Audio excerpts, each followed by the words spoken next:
The morning air in Moscow carried the scent of coal smoke and damp bread as Vera Mikhailovna stepped into the queue outside the state grocery store, her breath forming small clouds in the February cold of 1953.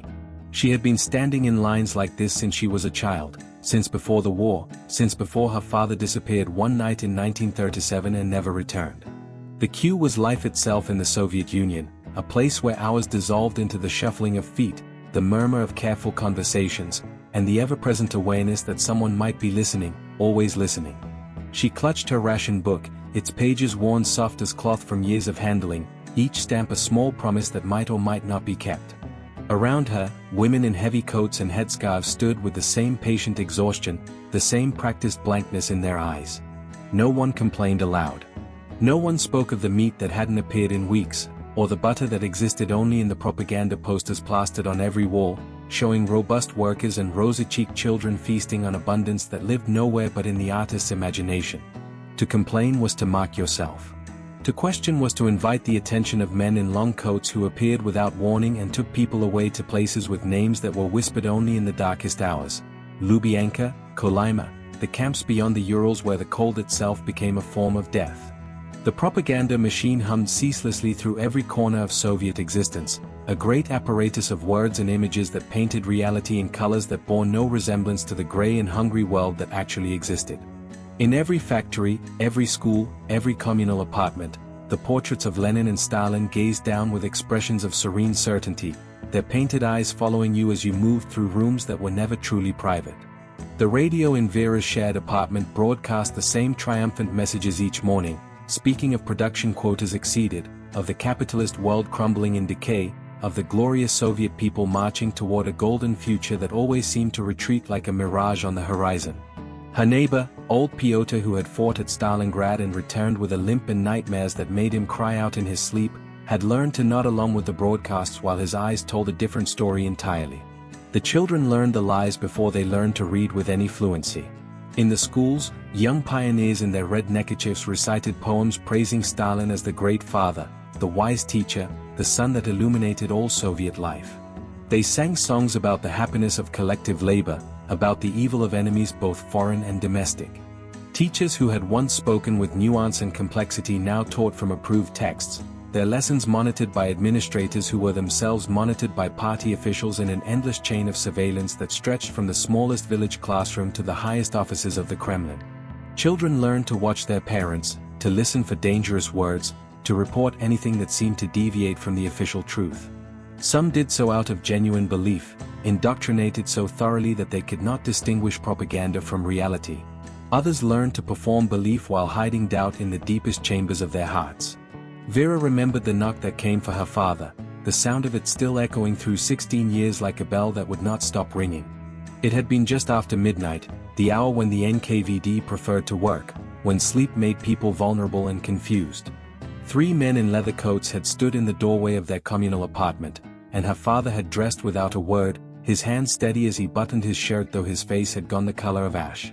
Her mother had stood frozen, not crying, not speaking, because to protest was to invite accusation oneself, to mark the whole family as contaminated. He had been accused of counter-revolutionary activity, of spreading anti-Soviet agitation, charges that were so vague they could mean anything or nothing at all. Perhaps he had told a joke about Stalin to a colleague who reported him. Perhaps someone had needed to meet an arrest quota and his name was simply next on a list. The machinery of the Great Purge ground on with its own terrible logic, consuming millions, and individual guilt or innocence became irrelevant beneath the weight of the state's need to find enemies everywhere, to justify its own paranoia through the creation of vast conspiracies that existed only in the fevered imagination of the security apparatus. The apartment her father left behind became a place of whispers and absence. The other families who shared the space, who had once borrowed sugar and traded gossip, now avoided looking at them directly. Contamination by association was real and deadly. Vera's mother burned her father's letters, his photographs, anything that might suggest they had ever loved someone declared an enemy of the people. She taught Vera to do the same with her memories, to speak of him only as a mistake, a traitor, though at night Vera sometimes heard her mother weeping silently into her pillow, a sound like water dripping in an empty well.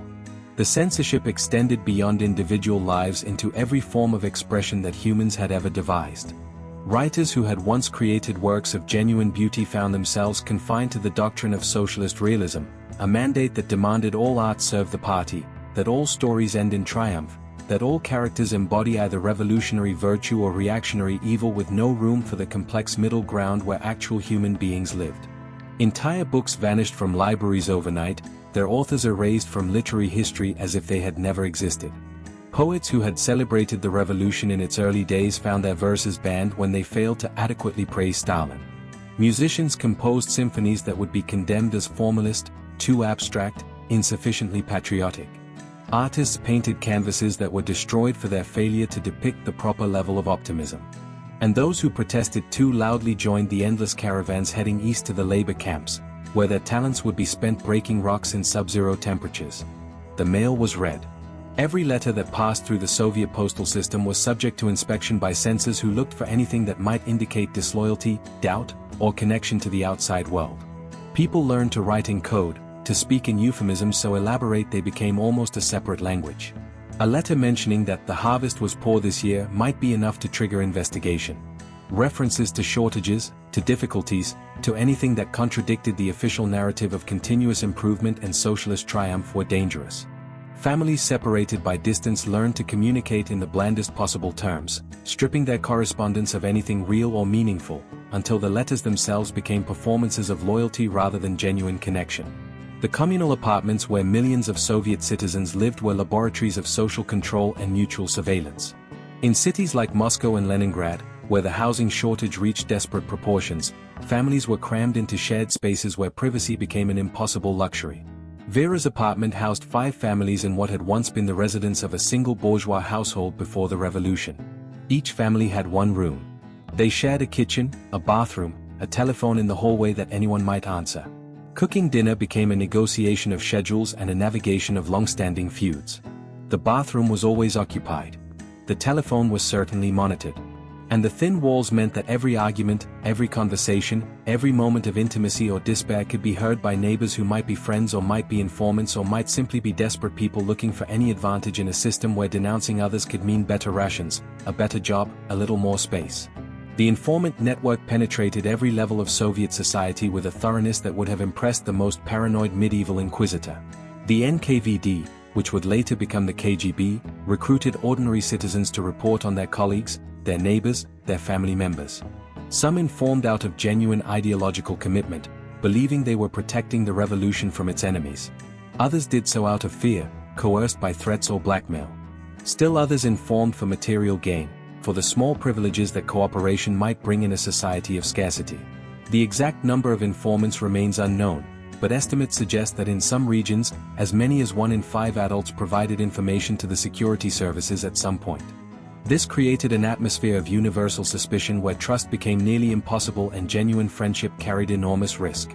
In the labor camps of the Gulag system, spread across the vast frozen distances of Siberia and the Far East, millions of prisoners worked and died in conditions that stripped away humanity with systematic cruelty. The camps existed ostensibly to re-educate through labor, to transform enemies of the state into productive Soviet citizens, but in reality they functioned as death machines fueled by cold, hunger, and exhaustion. Prisoners cut timber in taiga forests where the temperature dropped to 50 below zero. They mined gold and uranium in conditions that made disease and early death inevitable. They built railroads through permafrost, their bodies becoming part of the infrastructure they constructed, buried in the embankments when they finally collapsed. The food was deliberately inadequate, a thin gruel that kept prisoners alive just long enough to extract maximum labor before death. Guards could shoot prisoners for infractions as minor as walking too slowly or failing to meet impossible work quotas. And the camps continued to fill throughout the Stalin era and beyond, fed by waves of arrests that swept up political dissidents, ethnic minorities, religious believers, intellectuals, artists, and ordinary people whose only crime was being in the wrong place at the wrong time. The deportation of entire ethnic groups represented social control at a scale almost impossible to comprehend. In 1944, Stalin ordered the deportation of the Chechen and Ingush peoples from the Caucasus, accusing them collectively of collaboration with the Nazis. Nearly 500,000 people were loaded into cattle cars and sent to Kazakhstan and Central Asia, many dying during the journey itself. The Crimean Tatars suffered the same fate, as did ethnic Germans, Greeks, Koreans, and others. Entire populations were uprooted and scattered, their villages destroyed, their histories erased from official records. The survivors found themselves in exile, forbidden to return to their homelands, marked as perpetually suspect. Children grew up not knowing the lands of their ancestors, learning to hide their ethnic identities, to speak Russian without accent, to become invisible in the vast uniformity the Soviet state demanded. The control extended even into the most intimate spaces of human life. Marriage to a foreigner was virtually impossible and grounds for suspicion. Having relatives abroad made one vulnerable to accusations of espionage. The state regulated where people could live through the propiska system, internal passports that restricted movement and kept rural peasants tied to collective farms like medieval serfs. Young people could not simply move to the city to seek opportunity, they needed permission, documents, connections. And those connections themselves were dangerous, because patronage networks and personal relationships always operated in tension with official ideology, creating webs of obligation and mutual compromise that the state both relied upon and punished. Vera stood in that queue in 1953, and she had learned every survival skill necessary for navigating the system that surrounded her. She knew how to speak in double meanings. She knew which neighbors might be trusted with a careful word and which ones smiled while reporting your conversations to the authorities. She knew how to perform enthusiasm at mandatory political meetings while keeping her true thoughts locked away where even she sometimes lost access to them. She knew that the propaganda on every wall was a lie, but she also knew that acknowledging that lie aloud could destroy her life as surely as it had destroyed her father's. When Stalin died in March of that year, people wept in the streets, genuine tears mixing with performed grief, because even in death the system he had created maintained its hold. The radio broadcast funeral music for days. Workers stopped production to listen to endless tributes. And some people mourned authentically, having known nothing but Stalin's rule for their entire adult lives, unable to imagine any alternative to the fear and control that had shaped every aspect of their existence. Others felt a fragile, dangerous hope that perhaps something might change, though they were careful to hide that hope behind appropriately somber faces. The terror eased gradually in the years after Stalin's death, but the system itself persisted. The propaganda continued, somewhat less crude but no less pervasive. The censorship remained, though some previously banned books slowly reappeared. The informant networks thinned but never disappeared. The communal apartments stayed crowded. The queues continued outside stores that never had quite enough. And people like Vera, who had learned to live in the space between public performance and private truth, continued navigating a society where survival meant constant vigilance, where trust was rationed more carefully than bread, where the price of stepping out of line remained catastrophically high. The Soviet Union that eventually collapsed in 1991 had been built on layers of control so deep they had become embedded in the daily habits and psychological patterns of generations. The state had attempted to remake not just the economy or the political system but human nature itself, to create the new Soviet man who would think collectively, act selflessly, and never question the wisdom of the party. The project failed, as such projects always do, because the complexity and unpredictability of human consciousness cannot be permanently suppressed no matter how sophisticated the apparatus of control. But the cost of that failure, measured in lives destroyed, in potential wasted, in trust shattered, in the basic human capacity for openness and connection damaged across multiple generations, remains almost too vast to fully comprehend. The dark facts of Soviet daily life were not extraordinary moments of crisis but the ordinary texture of existence for millions of people across 7 decades. They were the knock on the door in the night. The lie repeated until it became indistinguishable from truth. The child taught to report their parents. The writer who burned their own manuscript. The queue that stretched around the block. The neighbor who vanished without explanation. The fear that lived so constantly in the chest that it became almost unnoticeable, like the taste of your own mouth. These were the realities beneath the propaganda posters of smiling workers and abundant harvests, beneath the triumphant marching songs and the endless proclamations of socialist achievement. And perhaps the darkest fact of all was how people adapted, how they learned to live within the system, to find small spaces of humanity and connection even in a society designed to monitor and control every aspect of existence. They told jokes that could get them arrested, traded books that had been banned, whispered truths in moments of careful trust. They fell in love despite the danger, raised children with tenderness despite the propaganda, created art in the margins despite the censors.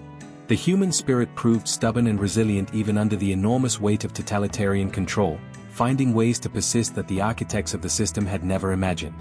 Vera lived into old age, surviving Stalin, surviving the Cold War, surviving long enough to see the system that had shaped her entire life finally collapse. And when it did, she felt not triumph but a strange emptiness, because the fear and vigilance that had protected her for so many decades did not simply vanish with the changing flags and falling statues. The habits of survival outlasted the system that had created them, persisting in the bodies and minds of those who had learned to live under constant surveillance, constant pressure, constant doubt. Freedom, when it finally came, felt foreign and uncertain, like walking in unfamiliar shoes after a lifetime of confinement. The dark facts of Soviet life had written themselves into the deepest levels of consciousness, and their echoes would continue sounding long after the last hammer and sickle flag had been lowered for the final time.